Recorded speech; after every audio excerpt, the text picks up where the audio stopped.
She was twirling her hair. I was falling in love. It was a sweet affair. It was first time with her, but I desire inside, spending each moment of life with her. I wished to make her stay, hold her hand, and ask to be my girl. But it was my first meeting with her in a year. She is the one and only one, the different personality from me, but yet more like me. Like the two sides of a coin, when together become valuable. She is the one. Usually I'm impatient, but if it's waiting for her, then no time is enough to challenge my patience for her.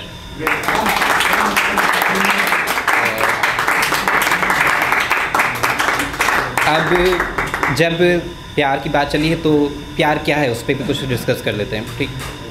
तो ये ऐसे topic मुझे दिया था एक दोस्त ने मेरे, उसने पूछा था व्हाट इज़ लव, अपनी उसमें बताओ लिख के। तो सबसे पहले तो दिमाग में वही आता है, कोई भी सुनता है हम लोग 90s के किड हैं, तो कुछ वो राहुल का देख के हम लोग बड़े हुए हैं, जिसमें मिस विगंजा पूछती हैं व्हाट इज़ लव, एंड वो फिर राहुल बताता है प्यार दोस्ती है, लेकिन क्या उतना ही है।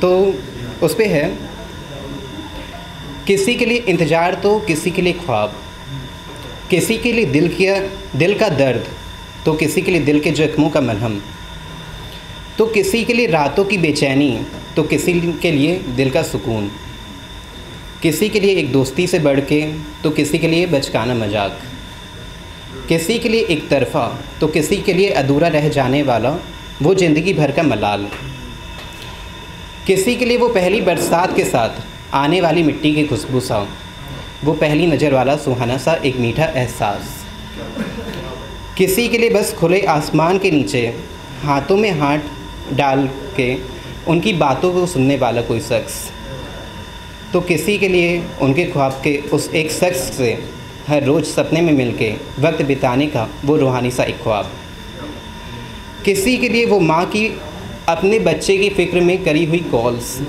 जैसे होता है हम लोग लड़के हैं तो नॉर्मली बिजी रहते हैं, माँ का कॉल नहीं उठाते हैं, जल्दी आप वो मिस कॉल करें परेशान हो रही हम लोग नहीं सोचते हैं। तो उस पर है किसी के लिए वो माँ की अपने बच्चे की फ़िक्र में करी हुई कॉल्स, तो किसी के लिए अपने माँ बाप की देख भलाई करने की जिम्मेदारी वाली वो बड़प्पन वाला एहसास, तो वही सैनिकों के मातृभूमि के लिए जान भी निछावर करने वाला जज्बात, और उन्हीं सैनिक की घरों की औरतों को रोज़ भगवान के सामने बैठ के उनकी खैरियत की दुआ मांगने वाला प्यार से भरा ध्यान, किसी का शायर बन किसी खास को अपनी शायरी की रूह बना देना और अपनी शायरी को जग में बयां कर देना।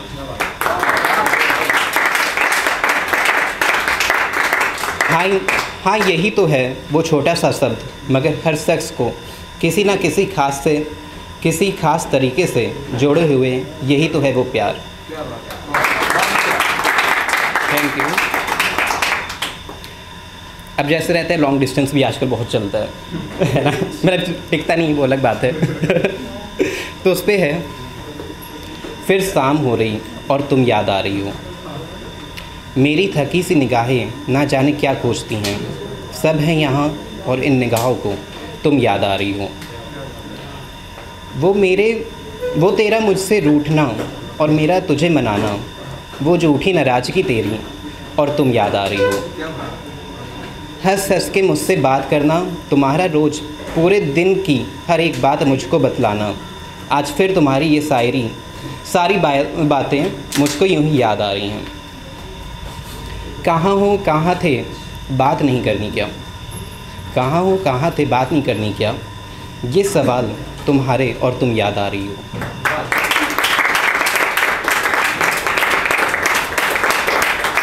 हमारी हर बहस में मेरा तुम्हारे आगे झुक जाना, हमारी हर बहस में मेरा तुम्हारे आगे झुक जाना, जीत के तुम्हारा वो मुस्कुराता चेहरा और तुम याद आ रही हो, मेरी हर शायरी की रूह तू, आज इस शायर को अपनी शायरी की वो रूह याद आ रही है।